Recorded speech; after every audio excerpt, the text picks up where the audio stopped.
நான் தான் வேதத்துல பேசின ஒரே கழுதே என் மேல உட்கார்ந்துட்டு வராரு. இல்ல, இவர் ஒரு தீர்க்கதரிசி, இவர் உயிரை காப்பாத்திடாதே.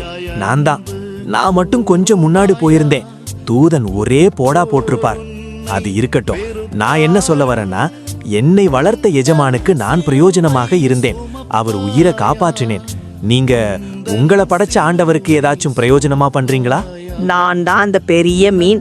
கர்த்தர் சொன்னதால இந்த யோனா பயல 3 நாளா எனக்குள்ள வச்சிட்டு இருக்கேன். இவனால நான் பட்டினி கிடக்கேன். இவர் இங்க வந்து பண்ற ஜபத்தை வெளியே இருந்து பண்ணிருந்தா இங்க வந்திருக்கவே மாட்டாரு. சொன்னா நம்ம பயனலுக்கு கேட்க மாட்டானுவ, பட்டுதான் திருந்துவானுவ. சரி, அது இருக்கட்டும். ஏசப்பா சொன்னதால தார்ஷீஸ் போயிட்டு இருந்த ஒரு மனுஷனை பிடித்து நினிவேல விட்டுருக்கேன். என்ன உண்டாக்கின கடவுளுக்கு நான் பிரயோஜனமா இருந்தேன். நீங்க எப்படி? நான் தான் புதிய ஏற்பாட்டில் வர கழுதை.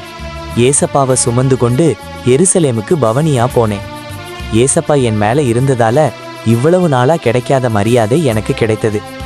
நீங்க யாருமே என்னை மதிக்கல, அவமானப்படுத்துறாங்க அப்படின்னு நினைச்சிட்டு இருக்கீங்கன்னா, ஏசப்பா உங்க கூட இருந்தா போதும், உங்களுக்கு மேன்மையும் புகழும் கிடைக்கும். அது ஒரு புறம் இருக்கட்டும். இப்போ விஷயம் என்னன்னா, என்னை படைச்ச கடவுளுக்கு நான் ஒரு விஷயத்திலையாச்சும் பிரயோஜனமா இருந்தேன். நீங்க எதையாச்சும் அவருக்காக பண்றீங்களா? அந்த வெள்ளிக்காசை வாயில் வைத்திருந்த மீன் நான் தான். ஏசப்பாவுக்கு பேதுருவுக்கும் வரி கட்டுவதற்காக நான் என் உயிரையே அந்த தூண்டில்ல மாட்டிக் கொடுத்தேன். உங்களுக்காக வந்து தன் உயிரையே கொடுத்து 3ஆம் நாள் உயிரோடு எழுந்து பரலோகத்துக்கு போயிட்டு திரும்பி வருவேன்னு சொன்ன அவருக்காக என்ன பண்ணிட்டு இருக்கீங்க? யாருக்கெல்லாமோ உனக்காக உயிரை கொடுப்பேன்னு சொல்றீங்களே, உனக்காக உயிரையே கொடுத்த ஏசப்பாக்காக நீ உயிரை கொடுக்காட்டாலும் அவருக்காக வாழலாமே. நான் அவருக்கு இந்த விஷயத்துல அவருக்கு பிரயோஜனமா இருந்தேன். நீங்க என்ன பண்றீங்க ஏசப்பாக்காக?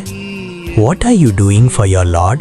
நாங்க எல்லாரும் எங்களை படைச்ச கடவுளுக்கு ஏதாச்சும் ஒரு வகையில பிரயோஜனமா இருந்தோம். இத பாக்குற நீங்க தயவு செய்து கொஞ்சம் யோசிங்க. நான் என்ன படைச்ச கடவுளுக்கு ஏதாச்சும் பிரயோஜனமா இருக்கேனா? அவர் தன்னுடைய தூதர்களோடு ராஜாதி ராஜாவா இந்த பூமியில வரும்போது, உனக்காக நான் மரித்தேனே, எனக்காக நீ என்ன செய்தாய் அப்படின்னு கேட்டா நீங்க என்ன சொல்லுவீங்க? இதுவரை எதுவும் செய்யாட்டாலும் இனியாச்சும் ஏதாவது செய்ய ஆரம்பிங்க. உங்களுக்கு இன்னும் கொஞ்சம் டைம் தான் இருக்கு. வருகை சமீபமா இருக்கு. அதுக்குள்ள ஆண்டவருக்காக எதையாச்சும் செஞ்சிருங்க. என்ன செய்ய அப்படின்னு தெரியலைனா ஆண்டவர்கிட்ட கேளுங்க, அவர் சொல்லி கொடுப்பார். அதை செஞ்சு பரலோகம் போய் சேருங்க. நாங்களாச்சு செத்தா அதோட எங்க லைஃப் முடிஞ்சுது. ஆனா உங்களுக்கு அப்படி இல்லை. நீங்க செத்ததுக்கு அப்புறம் தான் உங்க லைஃபே ஸ்டார்ட் ஆகுது. ஏதர் பரலோகம் ஆர் நரகம். புரிந்து நடந்து கொள்ளுங்கள். நாங்க கிளம்புறோம். Bye guys.